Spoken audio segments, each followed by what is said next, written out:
عجب ماه بلندی تو که گردونام گردانی، همه شاهان غلامانند آقا جان تو سلطانی.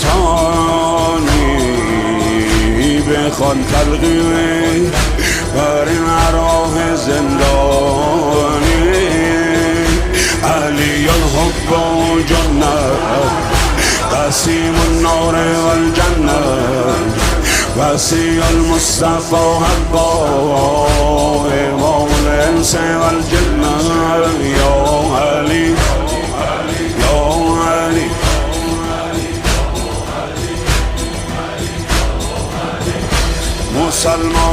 مسلمان خدای حضرت حیدر، دلی ربنا یا حضرت حیدر.